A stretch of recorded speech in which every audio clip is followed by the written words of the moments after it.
Assalamualaikum warahmatullahi wabarakatuh. Selamat pagi anak-anak. Berjumpa lagi dengan saya Bu Aziza dalam pelajaran pendidikan agama Islam. Nah, pada pagi hari ini Bu Aziza akan menyampaikan pelajaran yang keempat, yaitu bulan Ramadan yang indah. Apa sih bulan Ramadan yang indah itu dan apa sih isinya sayang ya? Jadi, amalan-amalan apa saja yang harus kita kerjakan di saat datangnya bulan Ramadan itu yang akan Bu Aziza bahas pada pagi hari ini, yaitu tentang puasa di bulan Ramadan. Apa sih puasa di bulan Ramadan itu? Mungkin kemarin kalian sudah membacanya di buku dan sekarang akan Bu Aziza jelaskan melalui video ini. Jadi, puasa Ramadan. Puasa adalah menahan diri dari lapar dan dahaga serta hawa nafsu mulai dari terbit fajar sampai tenggelamnya matahari. Jadi puasa itu kita tidak makan, tidak minum, dan kita harus menahan hawa nafsu dari hal-hal yang membatalkan puasa. Mulai dari terbit fajar sampai tenggelamnya matahari. Jadi di sini kesimpulannya yaitu tidak ada yang namanya puasa beduk ya sayang ya. Karena apa? Puasa itu dimulai dari terbit fajar sampai tenggelamnya matahari. Adapun kita juga harus menghindari hal-hal yang membatalkan puasa atau hawa nafsu. Nah, itu adalah hakikat atau pengertian dari berpuasa. Puasa rukun Islam yang keberapa sih? Jadi puasa itu termasuk rukun Islam yang keempat. Puasa Ramadan itu hukumnya wajib. Wajib yaitu apabila dikerjakan mendapatkan pahala dan apabila ditinggalkan akan berdosa ya.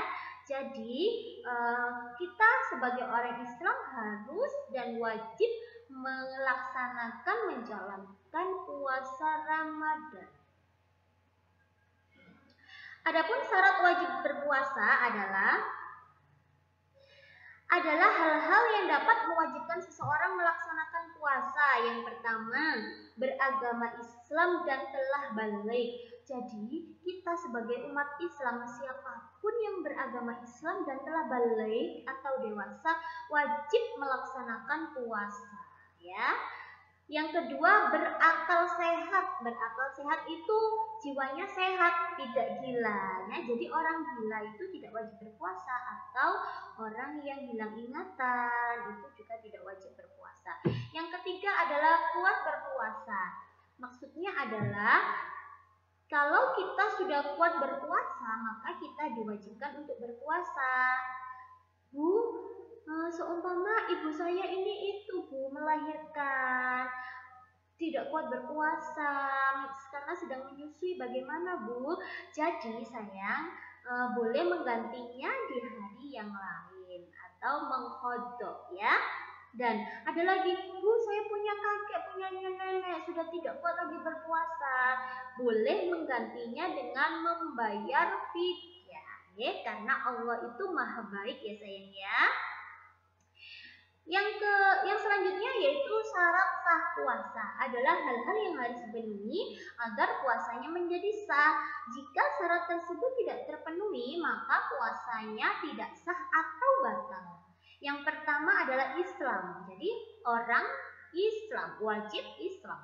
Yang kedua mumayyiz. Mumayyiz itu apa sih Bu Guru? Mumayyiz itu bisa membedakan mana yang baik dan mana yang buruk, itu artinya mumayyiz ya. Yang ketiga suci dari haid dan nifas. Jadi ya syarat sah puasa yaitu harus suci dari haid dan nifas. Bu, haid itu apa Bu? Ya, jadi yang dimaksud haid itu adalah keluarnya darah kotor dari perempuan setiap bulan, itu namanya haid sayang. Kalau perempuan sudah haid tidak boleh puasa, tidak boleh sholat, tidak boleh membaca Al-Quran, itu larangan perempuan yang sedang haid dan nifas. Bu, terus kalau nifas itu apa Bu? Nifas yaitu darah yang keluar dari seorang ibu yang telah melahirkan. Jadi waktu ibu sedang melahirkan itu saya, beberapa hari setelah melahirkan, ibu itu akan mengeluarkan darah nifas.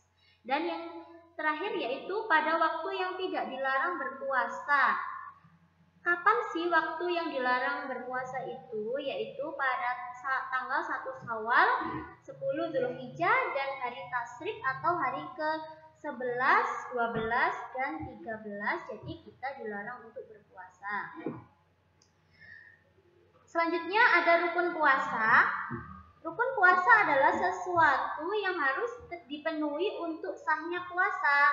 Apabila salah satu rukun puasa ditinggalkan, maka puasanya akan batal. Jadi rukun puasa ini harus dipenuhi ya sayang ya. Yang pertama yaitu niat. Nah, kalau kita berpuasa itu harus ada niatnya. Jangan kok, wis pokoknya besok aku nggak makan, berarti aku puasa, bukan ya. Jadi yang namanya puasa itu selain menahan lapar dan dahaga serta hawa nafsu, juga harus disertai dengan niat. Oh, seumpama besok aku puasa Ramadan, jadi harus niat puasa Ramadan. Ya. Yang kedua yaitu menahan diri dari hal-hal yang membatalkan puasa dari terbit fajar sampai terbenamnya matahari. Jadi rukun puasa selanjutnya yaitu menahan diri dari hal-hal yang membatalkan puasa. Tidak boleh dilakukan mulai dari terbit fajar sampai terbenamnya matahari, harus ditahan ya sayang ya. Itu adalah rukun puasa. Sekarang apa saja sih hal-hal yang membatalkan puasa?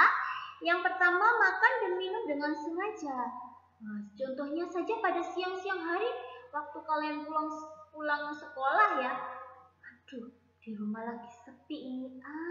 Mumpung bapak ibu gak ada, mumpung tidur, aku tak mencuri makanan di kulkas, tak minum. Nah, itu batal sayang puasanya. Meskipun orang tua kita tidak tahu, tapi Allah Maha tahu dan itu yang membatalkan puasa ya. Mungkin ada yang seperti itu sayang, jangan ya. Itu adalah perbuatan yang membatalkan puasa. Yang kedua yaitu muntah dengan sengaja ya. Jadi tiba-tiba di kamar mandi itu tangannya itu dilogok-logok ke mulut sehingga akhirnya muntah. Itu berarti bisa membatalkan puasa. Selanjutnya yaitu datang haid dan nifas. Datang haid dan nifas dapat membatalkan puasa. Contohnya saja pada waktu menjelang asar tiba-tiba loh saya haid. Nah itu berarti puasa hari itu batal sayangnya, tidak usah diteruskan.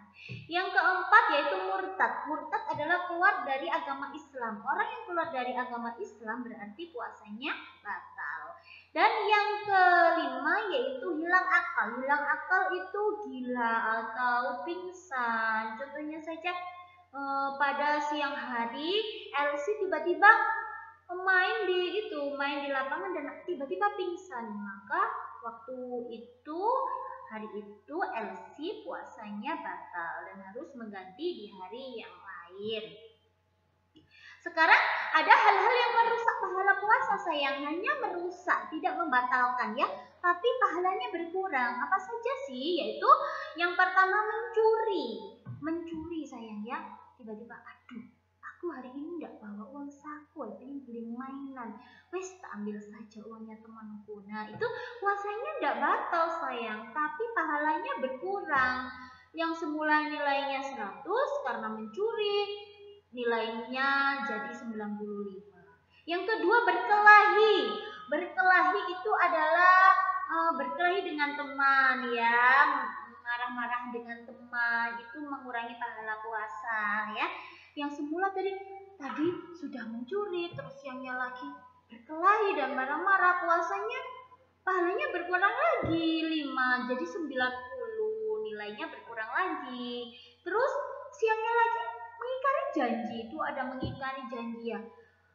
Ingkar janji itu kemarin sudah janji aku awan aku dulin rumahmu ya, ternyata tidak main. Nah itu mengingkari janji, puasanya berkurang lagi pahalanya. Yang keempat ada ghibah. Ghibah itu ngerasani sayang ya, ngerasani Bu Aziza lo ini ya gitu. Nah itu ngerasani, mengurangi pahala puasa. Yang kelima ada menggunjing. Menggunjing itu ngelokno sayang ya.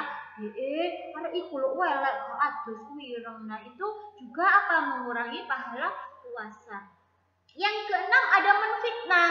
Menfitnah itu mengatakan yang tidak sebenarnya ya sayang ya.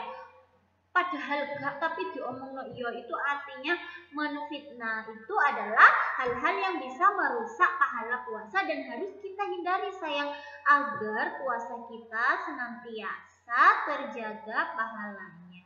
Berikut ini adalah niat puasa Ramadan. Kalian sudah pasti hafal ya sayang ya. Ayo kita bunyikan bersama-sama. Bismillahirrahmanirrahim. Nawaitu sawma ghadi an adai faradi syahri Ramadana hadhihi sanati fardhu lillahi ta'ala. Yang artinya saya niat berpuasa esok hari untuk menunaikan fardu di bulan Ramadan tahun ini karena Allah Ta'ala. Nah, jadi kalian harus membaca niat puasa Ramadan sebelum kalian melaksanakan puasa Ramadan agar puasa kalian diterima oleh Allah. Nah, sekian sayang pelajaran yang Bu Azizah sampaikan. Silahkan bertanya apabila ada yang kalian tidak mengerti dari apa yang sudah Bu Guru sampaikan melalui WhatsApp Grup Pendidikan Agama Islam kelas 5. Sampai jumpa di pertemuan selanjutnya, yaitu kita akan membahas tentang amalan lain di bulan Ramadan, yaitu sholat tarawih dan tadarus Al-Quran. Selamat belajar ya sayang ya. Semoga ilmu kalian bermanfaat.